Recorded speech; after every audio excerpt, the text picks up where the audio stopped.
All right, let's dive into the world of innovation and entrepreneurship. And we've got the perfect guide for this deep dive, Peter Drucker. Oh, yeah, a We're classic. going to be exploring some fascinating excerpts from his audio lectures. Okay. And I think you'll be surprised by how relevant his insights are, even decades later. Yeah. It's like a cheat sheet for anyone who wants to spark innovation, whether you're running a business or, even just trying to shake things up in your own life. Yeah, and what's so cool about Drucker is that he doesn't just focus on the corporate world. Yeah. He argues that innovation is just as crucial, if not more so, in what he calls public service institutions. Public service institutions, huh? Yeah, so think government agencies, nonprofits, schools, you name it. Okay, so not exactly the places you typically associate with, cutting-edge innovation. Right, exactly. Why do you think he emphasizes it so much in those areas? Well, it's almost like he's saying these institutions are particularly prone to getting stuck in their ways. They might wait for a crisis or pressure from the outside before even considering a new approach. Ah, so maybe because they aren't facing that same competitive pressure that businesses are. Yeah, exactly. It could be that efficiency and just maintaining the status quo become the primary focus, and innovation kind of gets left behind. It's like they're playing it safe, maybe a little too safe. Right. Or maybe it's the potential consequences of failure in a public service context that makes them more risk averse. Yeah, that makes I sense. mean, think about it. In a business, if you make a mistake, Right. well, you might lose some money, but in a public service institution, the stakes can be much higher. Yeah, absolutely. So it's like a different kind of pressure. Exactly. But Drucker doesn't just point out the problem, does he? No, not at all. He actually offers some practical guidance on how to foster that entrepreneurial spirit, Yeah. both within existing organizations and when you're starting something brand new. Yeah, he lays out this framework for entrepreneurial management that can be applied to, well, pretty much anything.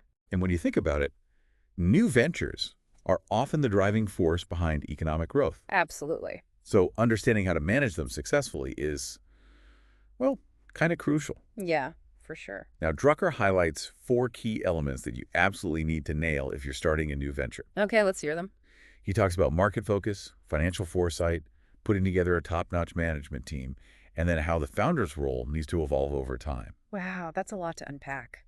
It is, but let's start with market focus. Okay. Drucker uses this great example of a small engineering firm in India. Right? They licensed this European bicycle design thinking it would be a huge hit. Yeah. Turns out, sales were terrible. Uh-oh. But here's where it gets interesting. Okay. They started getting all these unexpected orders, not for the whole bicycle, Oh, but just for the engines. just the engines, huh? Yeah, and guess what? Farmers were taking those engines and using them to power irrigation pumps. Wow, that's ingenious. Isn't it? It was a total surprise. But instead of just dismissing it as an oddity, Yeah. they went out and actually observed how those engines were being used. Smart. And that unexpected observation led them to become a global leader in small irrigation pumps. Talk about a pivot. Yeah, and it completely transformed agriculture in Southeast Asia. So they turned a potential failure into a massive success story. Exactly. And it really highlights Drucker's point that new ventures need to be constantly on the lookout for those unexpected successes. Mm-hmm. And failures, instead of dismissing them, view them as potential opportunities. It's like that saying, one person's trash is another person's treasure. You Exactly. got to be able to spot those hidden gems. Absolutely. Now let's talk about financial foresight. All right, money matters. Drucker is really adamant about having a solid grasp of your financials from the get-go. Makes sense. He's talking about cash flow analysis, capital planning, putting control systems in place even before you think you need them. So it's about being prepared for success. Exactly. Hmm. Because rapid growth can quickly turn into a crisis Right. if you haven't thought through how you're going to finance it. It's like that saying, be careful what you wish for. Yeah, it's kind of counterintuitive, right? You'd Mm. think a company reporting rapid profit growth would be in a great position. Right, but actually, But if they haven't planned for it, yeah, they could be in real trouble. makes sense. All right, the third element Drucker talks about is building a top-notch management team early on, Okay. bringing together people with diverse skills even before the venture can necessarily afford it. So it's about recognizing that the founder doesn't have to be good at everything. Exactly, and it's about having the self-awareness to bring in people who can fill those gaps in your expertise. Hmm. This reminds me of Drucker's story about Edwin Land, the inventor of Polaroid. Oh, yeah, I love that story. He was a brilliant inventor, but he knew he wasn't the best person to lead the company through a period of rapid growth. So he stepped back from the CEO role. He did, and it was a really tough decision, but he put the needs of the venture above his own personal ambition. Wow, that takes a lot of courage. It does, and it highlights the importance of adapting and evolving as the venture matures. Yeah, for sure. Which leads us to the fourth element, Yeah. the founder's role evolution. Okay. Drucker says founders need to be honest with themselves about their strengths, their passions, Right. and how those align with the needs of the venture as it grows. So they might need to shift roles. They might, Right. or even step aside entirely, as difficult as that can be. Wow, it's like that saying, kill your darlings. Yeah, but it's about recognizing that sometimes the best thing you can do for your venture is to let go. To let go of control. Yeah, and make room for others to lead. That's a tough lesson, but an important one. Now, Drucker doesn't just talk about managing a venture. He also lays out what he calls entrepreneurial strategies. Okay, I'm intrigued. These are distinct approaches to innovation that can help you gain a competitive edge. He identifies 4 of them. Being fastest with the mostest, creative imitation, entrepreneurial judo, and then finding and occupying what he calls an ecological niche. Okay, those are some pretty colorful terms. They are, but they actually describe some really powerful strategies. Okay, I'm ready to dive in. Let's start with, what was it fastest with the mostest? Yeah, it sounds a bit aggressive, doesn't it? It does. But it's essentially about achieving market dominance quickly, like really aggressively. Okay, so go big or go home. Exactly. And Drucker uses some great examples to illustrate this. Like what? Like Hoffman-LaRoche's gamble on vitamins back in the 1920s. Maintenance? Yeah. At the time, a lot of scientists were skeptical about vitamins, but Hoffman-LaRoche saw their potential. Okay. They went all in, acquired patents, hired leading researchers, invested heavily in manufacturing and marketing. Wow, they really put all their eggs in one basket. And it paid off big time. They ended up capturing a huge chunk of the global vitamin market. That's impressive. But here's the thing. Drucker points out that being fastest with the mostest isn't just for businesses. Oh, really? He actually uses Wilhelm von Humboldt's founding of the University of Berlin back in 1809 as another example of this strategy. Okay, how so? Well, Humboldt wasn't just creating another university. Right. He was aiming to create a whole new political and social order. Wow, that's ambitious. It was. He envisioned a system where meritocracy and individual freedom would flourish, and the university was designed to be the engine of that change. And he went all in on that vision. Absolutely. He made it the largest university the Western world had ever seen at the time. So he was fastest with the mostest in the world of higher education. Exactly. It's interesting that this strategy works in such different contexts. It is, and Drucker suggests that outsiders are often the ones who excel at it. Outsiders. Yeah, think about it. They're not bound by conventional thinking, Right. so they're more likely to challenge the status quo Mm-hmm. and fully commit to a bold idea. Okay, so sometimes you need that fresh perspective. Exactly. And he gives the example of the musician who actually inspired Hoffman-LaRoche's vitamin strategy. Really? A musician. Yeah, this guy was totally outside the pharmaceutical industry, but he saw the potential of vitamins before anyone else did. That's wild. It makes you wonder, doesn't it? What kinds of innovations really lend themselves to this fastest with the mostest approach? Yeah, it's definitely not a one-size-fits-all strategy. All right, now let's talk about creative imitation. Creative imitation, huh? Sounds a bit counterintuitive. It does, but Drucker's talking about a very specific approach here. Okay. It's about waiting for someone else to establish a new market and then swooping in with a superior version of their innovation. So it's like learning from the pioneer's mistakes.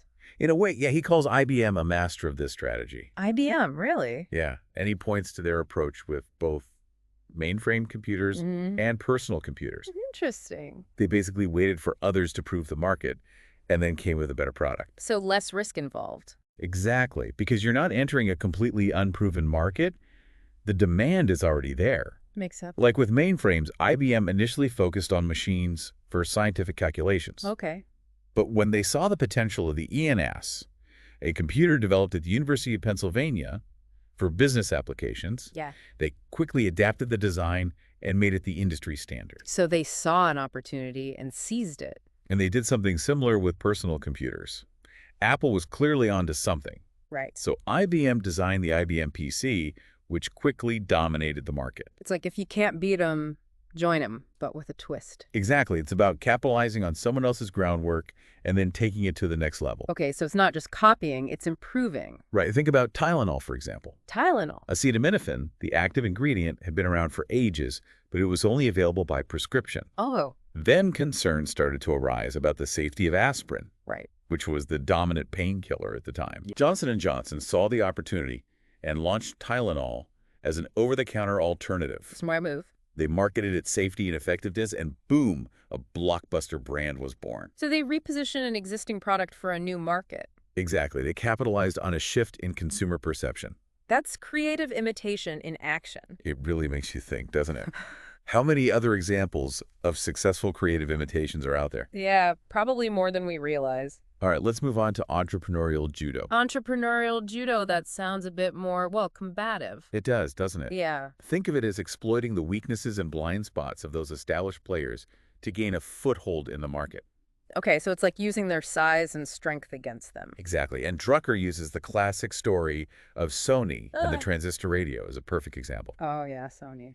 Back in the 1950s, Bell Labs invented the transistor. Mm. Everyone knew it would replace the vacuum tube, especially in consumer electronics. But the major American electronics companies were incredibly complacent. Complacent. Yeah, they planned to slowly transition to transistors over many years. Okay. And that's where Sony, a relatively unknown Japanese company at the time, saw their opportunity. Ah, so they were nimble. They were.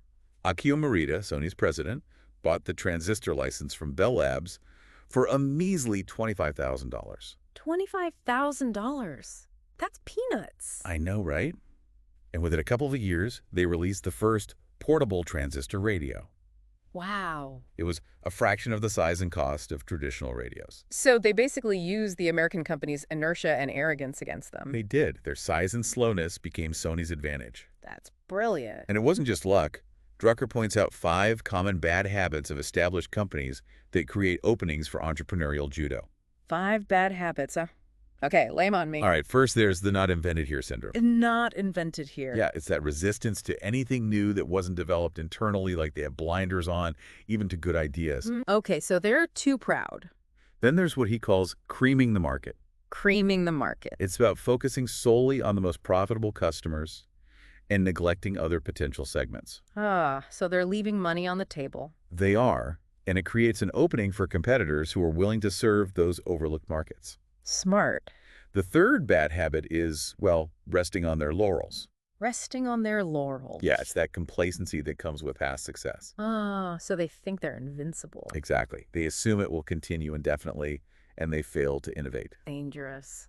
The fourth one is the delusion of premium pricing. Delusion of premium pricing. Yeah, it's the belief that you can always charge a premium just because of your brand or reputation. Okay, but that's not always true. It's not, and it leaves the door open for competitors to offer similar products at a lower price point. Makes sense. And then the fifth bad habit is maximizing rather than optimizing. Maximizing versus optimizing, huh? Yeah, maximizing is about trying to cram every possible feature into a product, making it complex and expensive. Okay. Optimizing, on the other hand, is about focusing on the features that deliver the most value for a specific customer segment. So it's about being laser focused. Exactly, and Drucker uses Xerox as an example here. Xerox.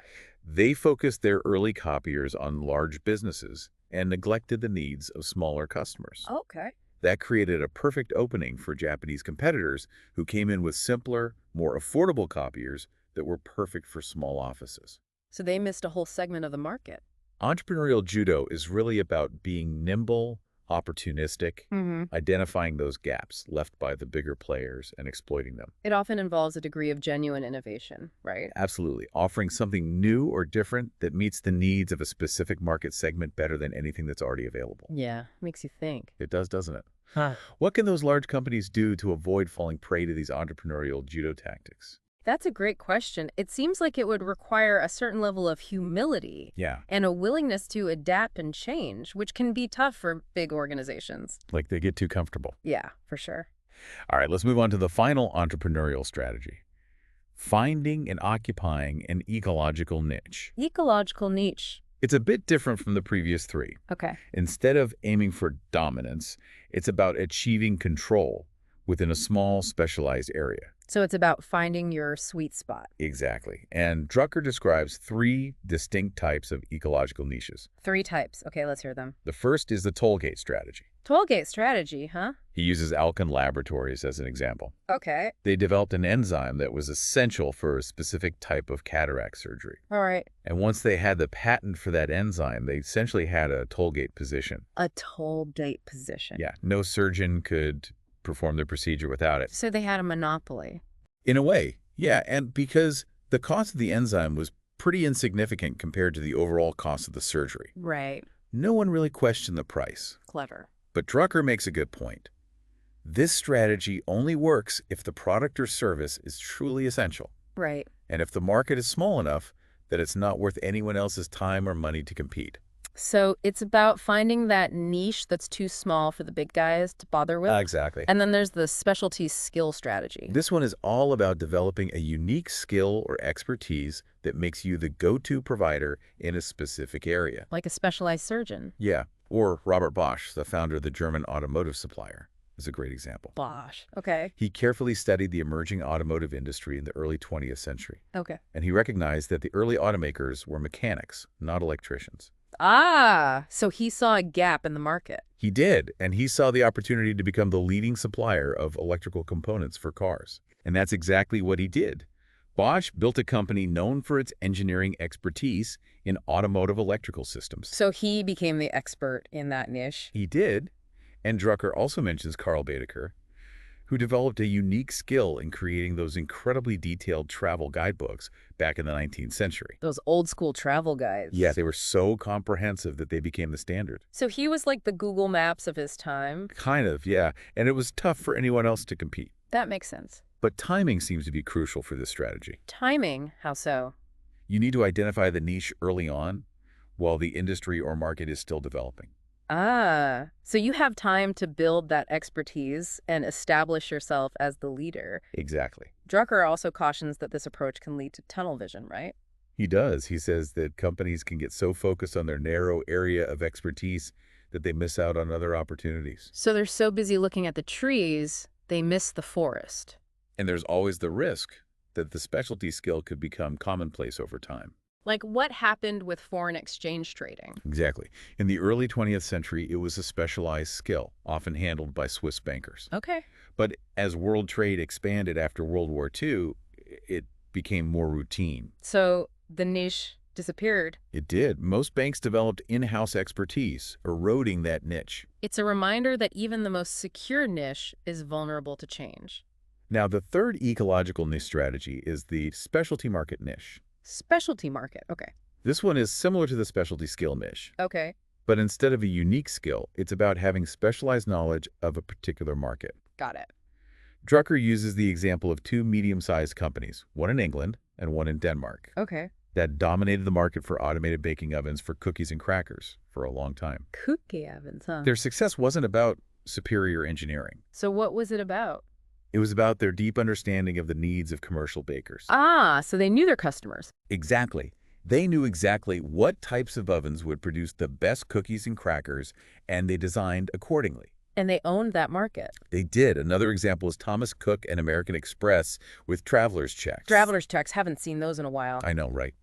But they held a virtual monopoly for decades because they understood what travelers needed better than anyone else. So they created a solution for a specific problem. The specialty market niche, much like the specialty skill niche, requires a systematic analysis of the market, Right. a specific innovative contribution, and continuous improvement. So it's not just about finding the niche, it's about constantly adapting to it. And it faces the same limitations. Like what?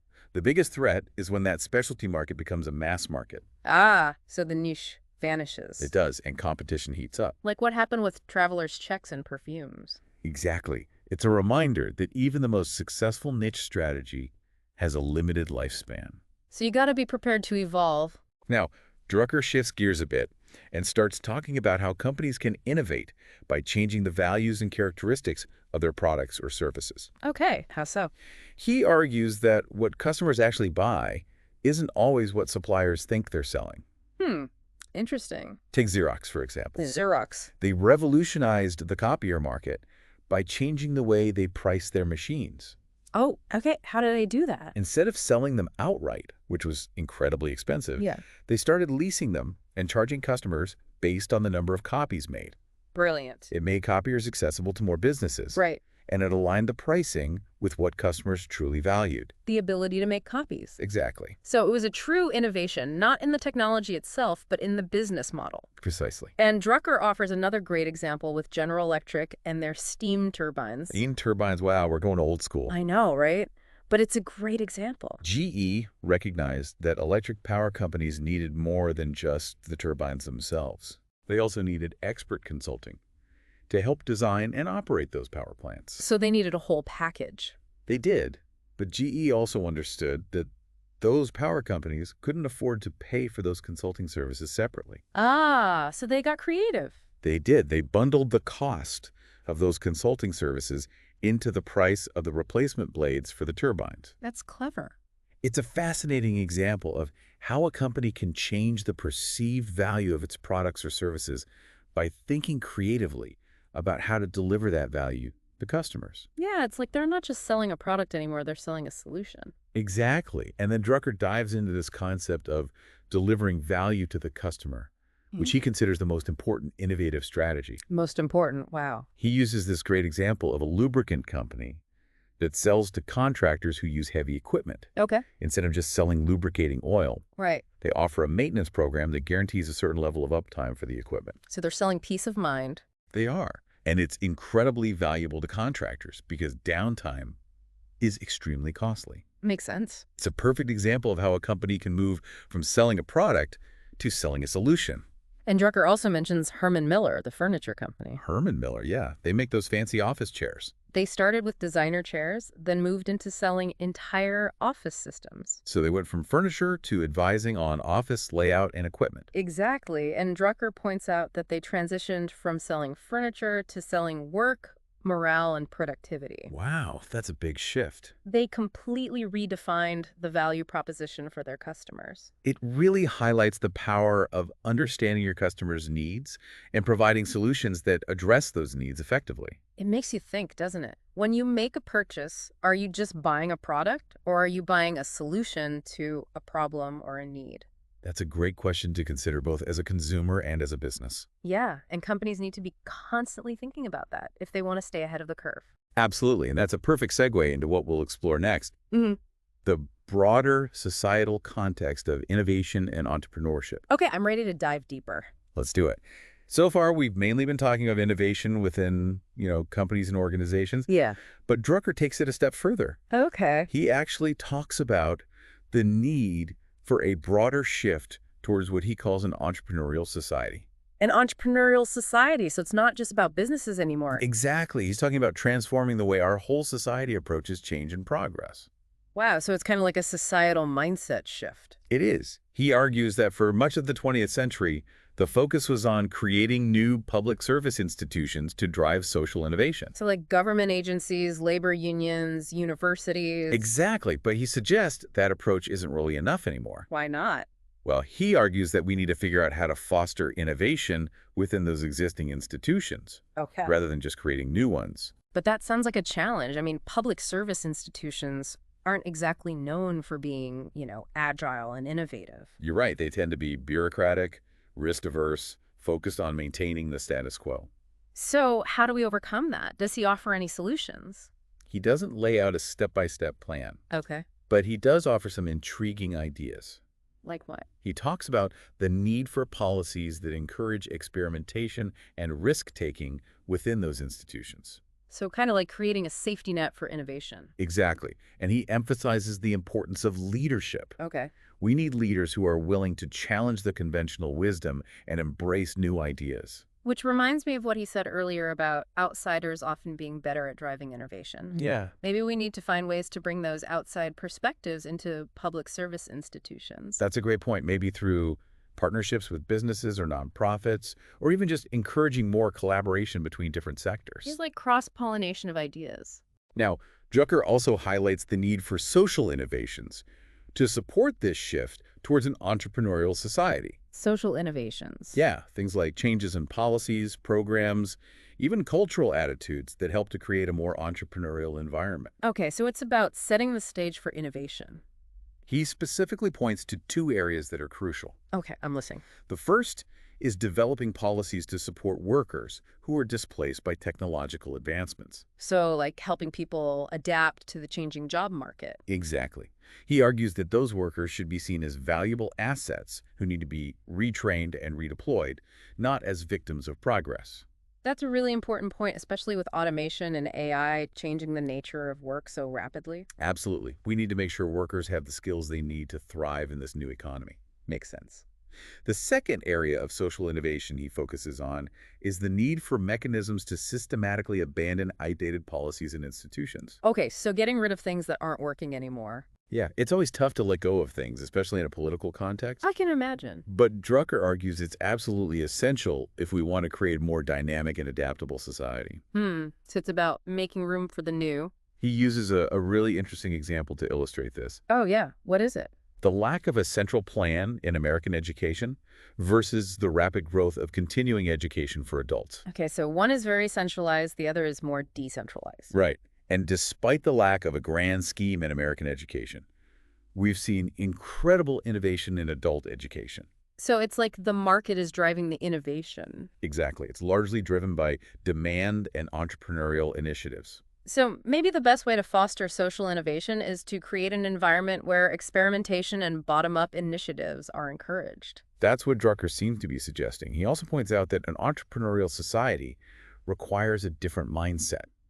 Different from what? Different from the traditional mindset that values stability and predictability. Yeah. It requires a willingness to embrace change and view it as an opportunity, not a threat. So it's a shift from a culture of risk aversion to a culture of risk-taking. Exactly. And that shift requires changes in everything from education and training to social safety nets and government policies. Wow, that's a tall order.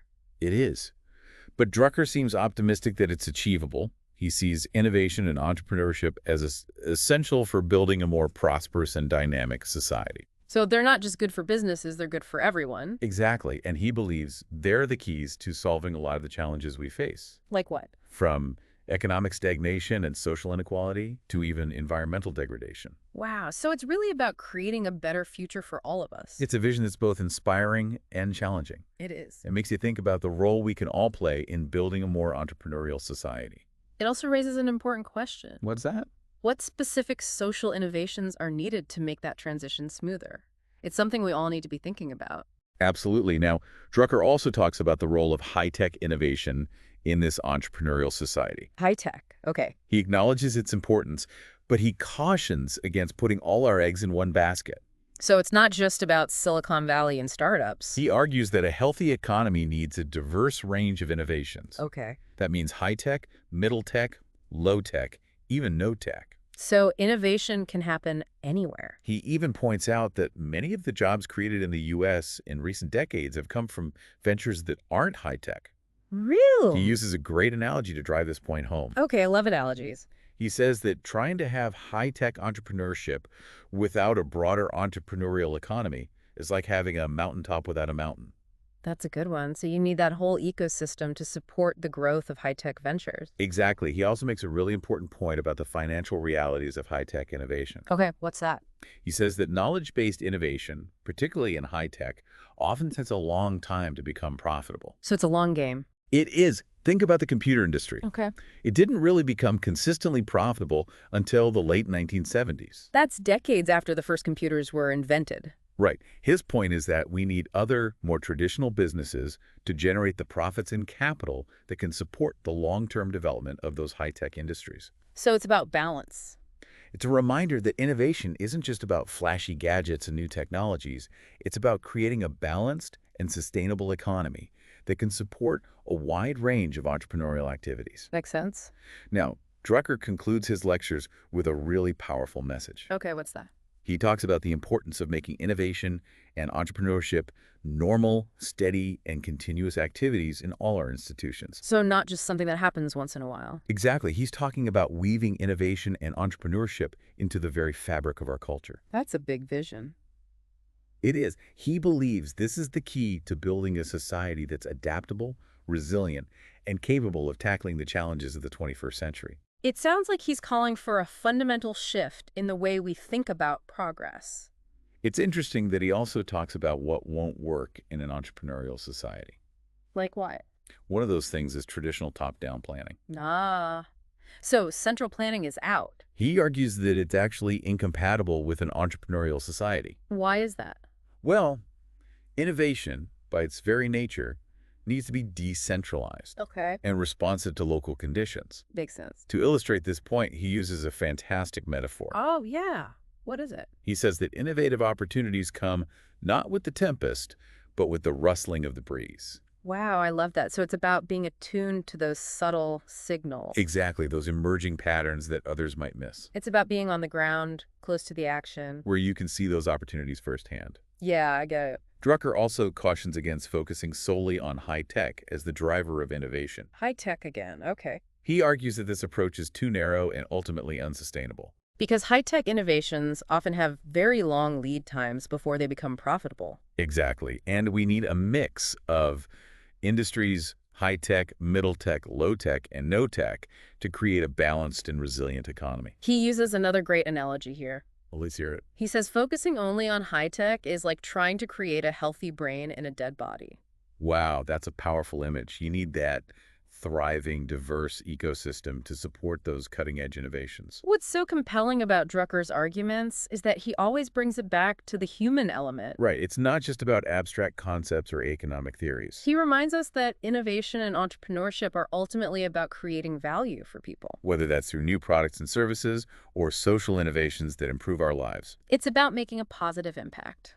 And he leaves us with a powerful call to action. What's that? To make innovation and entrepreneurship a part of our everyday lives. So not just something we read about in books or hear about in lectures. To embrace change and to work together to build a more entrepreneurial society. His insights are really inspiring. They are. They challenge us to think differently about the world around us, to be more observant, curious, and willing to take risks. To see problems as opportunities. And to never stop learning and adapting. In a world that's changing faster than ever, innovation and entrepreneurial thinking aren't just nice skills to have, they're essential. For everyone, from individuals and organizations to society as a whole. We hope this deep dive into Drucker's work has sparked your own entrepreneurial spirit Yeah. and given you some new tools to navigate the challenges and opportunities ahead. You know, one thing that really strikes me about Drucker's work is how he connects these big ideas of innovation and entrepreneurship to the individual. Yeah, it's not just about systems and structures, it's about personal growth, too. He seems to be saying that, anyone can cultivate an entrepreneurial mindset. It's about being adaptable, resourceful, always looking for ways to improve things. And he actually offers some really practical advice for, anyone looking to foster that spirit within themselves. Like what? One thing he talks about is carving out time for focused thinking. Oh. Reflection. It's so easy to get caught up in the day-to-day whirlwind. Right, always going. But Drucker stresses the importance of stepping back, asking yourself those tough questions, and really thinking about the bigger picture. So making time to actually think. He even suggests scheduling specific times for this, like a regular thinking day, or even just, a few hours each week. I like that, a thinking day. It's something I think a lot of us could benefit from. We're constantly bombarded with information, distractions. Yeah, it's hard to find that space for deep, focused thinking. He also emphasizes the importance of continuous learning. Continuous learning. Staying curious, reading widely, and always being open to new ideas and perspectives. So it's not just about acquiring knowledge, it's about applying it. Exactly. He argues that we need to move beyond just knowing things and focus on using that knowledge to solve problems, to create value. And learning isn't just about formal education, right? It's not. It's about seeking out mentors, having conversations with people outside your usual circles, even learning from your own mistakes. So it's a lifelong journey. It is. And it's interesting how Drucker ties all of this back to his core message about the importance of innovation and entrepreneurship for, a thriving society. Yeah, he sees them as essential for navigating the complexities of the 21st century. He paints this picture of a world where individuals are empowered to be agents of change, where organizations are constantly adapting and innovating, Yeah. and where society as a whole embraces a culture of experimentation and progress. It's a vision that's both inspiring and challenging. It is, and it definitely leaves us with a lot to think about. It does. So, what are some of the key takeaways you would want our listeners to walk away with from this deep dive into Drucker's work? Well, I think the most important takeaway is that innovation and entrepreneurship are not just, abstract concepts. Yeah. They're practical skills and mindsets that we can all develop and cultivate. And that it's not just about creating new businesses or products. It's about constantly seeking ways to improve things, to make a positive impact, to add value to the world around us. Whether we're working within a large organization, starting our own venture, or simply looking to make a difference in our own communities. Drucker's insights can provide us with the tools and inspiration we need to, navigate this era of rapid change and create a brighter future. He reminds us that the future isn't something that just happens to us. It's something we actively shape through our choices, our actions, and our willingness to embrace, well, innovation and entrepreneurial thinking. He challenges us to be those agents of change, to be the ones who drive progress and make a positive impact on the world. Well said. We hope this deep dive has given you, our listeners, some new perspectives on innovation and entrepreneurship. Yeah. And that Drucker's insights will inspire you to, embrace the possibilities of this ever-changing world. And remember, the power to innovate and create change lies within each of us. Until next time, keep those entrepreneurial spirits burning.